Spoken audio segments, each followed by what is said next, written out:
আসসালামু আলাইকুম সুপ্রিয় দর্শক, কেমন আছেন সবাই? আলহামদুলিল্লাহ আমি ভালো আছি। তো আপনাদের সামনে আসলাম। সবার কী অবস্থা অবশ্যই জানাবেন। তো আমার ঘরের অবস্থা পুরাই শোচনীয়। আমার ছেলে পুরা ঘর একবারে তছনছ করে দিছে। আর আজকে আপনাদের সাথে কিছু শেয়ার করব যে যারা বিল্ডিং ঘরে থাকেন তাদের জন্য একটা মানে দিনে তো অনেক মোটামুটি ভালোই ঠান্ডা থাকে, কিন্তু যখন দেখা যায় ৩টা ৪টা বাজে তখন থেকেই মানে গরম, হাফসা একটা গরম। উপরে ফ্যান চললেও দেখা যায় যে বাতাসটা একদম টাইনা নিয়ে আসে নিচে, আর প্রচণ্ড গরম লাগে। আর আমার যেহেতু ছোটো বাবু আছে, তো অনেক সমস্যা যেটা বলে বোঝাতে পারবো না। তো তার একটা টিপস আছে, আমি এক আপুকে দেখছিলাম, তো ওইটা আমি গতকালকে রাত্রে একটু অ্যাপ্লাই করছিলাম। মাশাআল্লাহ আলহামদুলিল্লাহ মানে অনেকটাই উপকার পেয়েছি। তো ওইটাই আপনাদের সাথে শেয়ার করব, কিন্তু তার আগে আমি আপনাদেরকে আমার পুরো ঘরের রিভিউটা একটু দেখাচ্ছি যে ও কী করছে। এগুলো এখন আমার সব ঠিক করতে হবে। আর এদিকে আমি রান্না বসাইছিলাম, এখন বাজে 11:30টার মতন। তো আপনাদেরকে এই একবারে এই জামা কাপড় এগুলো সব ভাঁজ করে এই উপরে রাখছিলাম, বাবুর খাতা প্যান্ট ট্যান এগুলা, যেহেতু এগুলো হাতের কাছে সব সময় রাখতে হয়। ওয়ার্ড্রপে রাখলে দেখা যায় বারবার খোলা নামা। আর ও ওইদিকে ঘুমাচ্ছে, আর এগুলো সে নামায় একবারে তছনছ করে রাখছে পুরা ঘরের অবস্থা। এই দেখেন বোতল টোতল মানে সব জুতা টুতা যা আছে সব নামায় একবারে পুরাই করে রাখছে। আর এই যে এইদিকে আমি রান্না বসায় দিছি। তো আজকে রান্না হয়েছে আমার আলু দিয়ে বেলে মাছ দিয়ে রান্না করছি, ছোট বেলে মাছ। পেলেন কি পরিস্থিতি। তো এগুলো এখন আমার সব ঠিক করতে হবে। অনেক থালা বাসন আছে, কালকে রাত্রে থালা বাসন, আজকে সকালের কিছুই ধুইতে পারিনি ছেলের পিছে ঘুরতে ঘুরতে। আর এখন বাজে 11:30, এখন এই ব্লগটা শুরু করলাম। তো এগুলো এখন আপনাদের সামনে দেখতে থাকেন পুরো ব্লগটা, ইনশাল্লাহ ভালো লাগবে। আর ভালো লাগলে অবশ্যই একটা লাইক দিয়ে দেবেন। আপনাদের থেকে সাবস্ক্রাইব আমি কখনোই চেয়ে নেব না, আপনাদের ভালো লাগলে অবশ্যই একদিন করবেন ইনশাল্লাহ। কোনো জায়গায় যদি একটু ভালো লেগে থাকে বা আমাকে ভালো লেগে থাকে তা অবশ্যই করবেন। তো চলেন সব কাজ এখনই সেরে নেই, না হয়তো একটু পর উঠে গেলে আর কোনো কাজ করতে পারবো না। ব্যাগের মধ্যে যে কাপড়গুলো ছিল এগুলো এখন ওয়ার্ড্রপে রেখে দেব। তো দেখা যায় কি এইভাবে মোড়ায় রাখলে অনেকগুলা রাখা যায় আর একবারে গোছানো থাকে, আর ভাঁজ ভাঁজ করে রাখলে একটা বের করলে আরেকটা বেরিয়ে যায়। তো এটা একটা টিপস, আপনারা ইচ্ছে করলে এরকম মোড়ায় রাখতে পারেন, কোনোটার সাথে কোনো কাপড় এদিকে মানে কাপড় আলাদা চোপড় যাবে না। অনেকগুলাই ছিল, ঢাকা গেছিলাম যেহেতু অনেক কাপড় চোপড়, অসুস্থ হয়ে গেছিলাম ঢাকা যাওয়ার পরে। তো আসার পর আর কোনো কাজ করা হয় নাই, কোনো কিছু করা হয় নাই, এখন এগুলো এখন উঠায় রাখলাম। আর এদিকে আমার ছেলে যে কাপড় চোপড় সব অগোছালো করে রাখছে। বাচ্চা ঘরে ছোট বাবু থাকলে যা হয় আর কি, কোনো কিছু ঠিক থাকবে না আপনাকে। তো এগুলো এখন ভাঁজ করে নেই, তারপরে আর অনেক কাজ আছে, ওগুলো সব করবো। তারপর বাবুর গোসল করে খাওয়াইয়া তারপর নিজে একটু রেস্ট নিতে পারবো। যেহেতু আমি বাসায় একা, বাবুরে নেওয়ার মতন কেউ নাই যে ওরে কারো কাছে রাইখা সব কাজ সব সারমো, এরকম কেউ নাই আমার। দেখতে পাচ্ছেন এই কাপড়গুলো গুছিয়ে রাখছি, একটু পর আয়সা দেখি সেই একই জায়গায় আমার বাপ জানে মানে আল্লাহ রেখে দিচ্ছে। তো কাজ যেভাবে আর কি আমার পিছানো যায় ও সেটাই করে সব সময়। আর এদিকে দেখছেন মানে সে পানি পায়া মহা খুশি, আবার কি ক্যামেরার করছো? দিকে তাকাচ্ছে। মানে আজকাল পোলাপান গোসল মানে করবা? ছেলে পেলে যাই সত্য বলেন না কথা, কেন গোসল প্রচন্ড করবা তুমি? চঞ্চল। হুম। তো ওর গোসল করায় খাওয়ায় তারপর ওর আবারও ঘুম পাড়ায় দিয়া আমি বাদ বাকি কাজগুলো সেরে নিচ্ছি।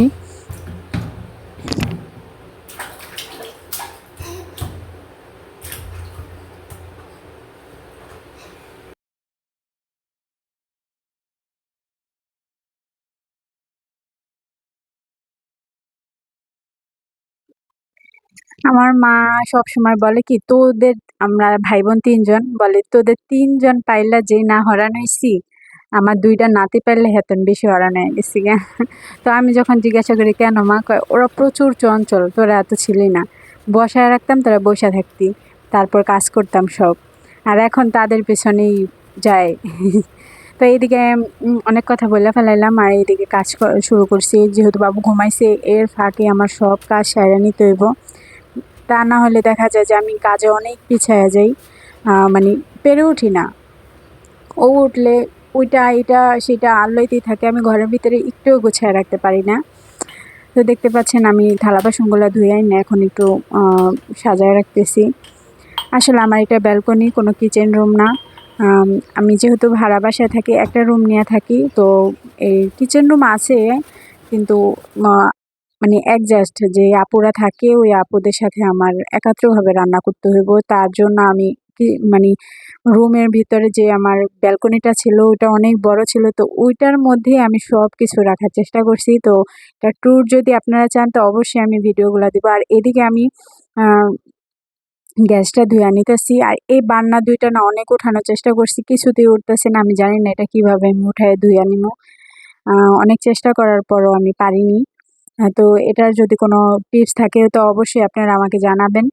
তো দেখা যায় যে গ্যাসটা ধোয়া একবারে পরিষ্কার থাকলে রান্না করতেও ভালো লাগে।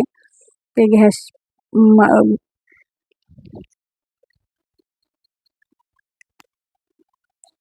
আর এদিকে দেখতে পাচ্ছেন ডিমগুলো না অনেক ময়লা।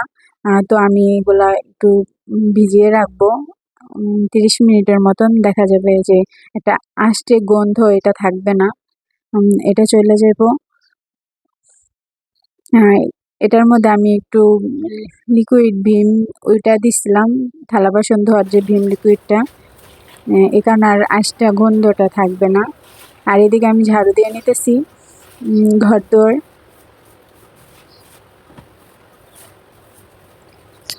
তো প্লিজ সবাই ভিডিওটা একটু লাইক করে দিবেন আর কমেন্টে জানাবেন যে ভিডিওটা কীরকম হয়েছে। সাবস্ক্রাইবার করার দরকার নেই, যদি ভালো লাগে তো অবশ্যই একদিন করবেন, কিন্তু একটা লাইক অবশ্যই দিয়ে ভিডিওটা দেখা শুরু করবেন। আর কি এদিকে আমার হয়েছে? বাবা দেখেন কি করতেছে। ফালাই দিছো? কি ফালাই দিছো তুমি? এই পুতুল ফালাই দিছো? আল্লাহ রে, নাও।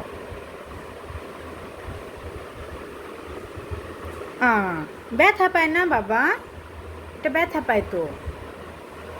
আবারও ফালাই দিছো? এখন কে উঠাবে? আমি তো তোমার উঠাই দিব না। না, দিব না। এটা ফালাইয়া এখন বলতেছে দে দে দে।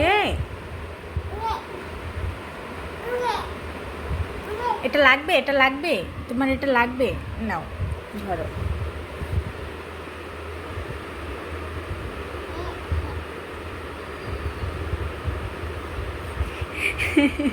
আবার ফালাই দিতেছে। কেন ফালাইতেছো তুমি? এটা ব্যথা পাবে তো, টেডিটা ব্যথা পাবে বাবা। নাও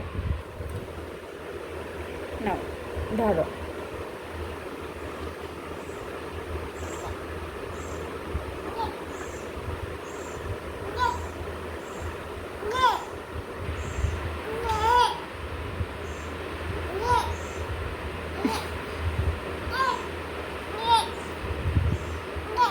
কি দেব? কি দেব? হুম, কি চাচ্ছ তুমি? তোমাকে কি দেব?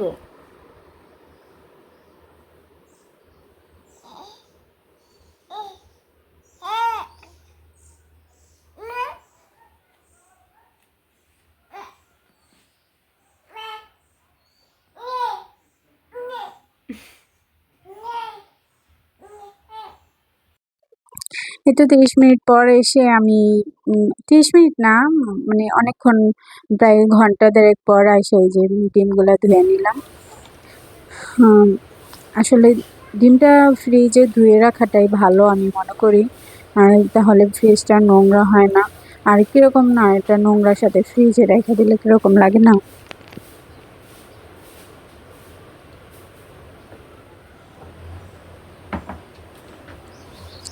আর অনেকদিন পর যেহেতু আসছি, তো আমার এই যে র্যাক না, এটা পড়ার টেবিল।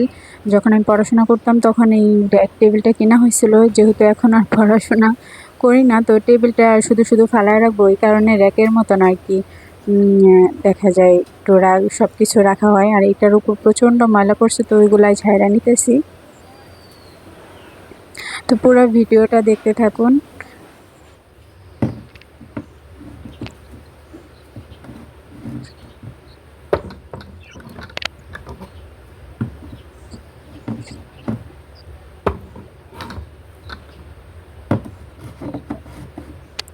আসলে সবকিছু গুছানো থাকলে দেখা যায় মনটা অনেক ফ্রেশ থাকে। তো এইদিকে আমি একটু ছাদে এসে ঘোরাঘুরি করলাম। আর এই যে আমার আহ, ফ্যানের সামনে যে বাটিটা দেখছেন স্টিলের, এটার মধ্যে বরফ রাখা ছিল। তো বাবু যখন ঘুমাইতেছে, গরম, প্রচন্ড গরম, দেখা যায় ফ্যান উপরে চলতেছে, তারপরও মানে ভাবসাটা গরম উপর থেকে নেমে আসে। এই যে দেখতে পাচ্ছেন ফ্যান চলতেছে। তো কি করেছি, এই স্টিলের বাড়িটার মধ্যে আর কি এটা রাখছি, বাষ্প হয়ে আর কি করে। আল্লাহ হাফেজ, আসসালামু আলাইকুম।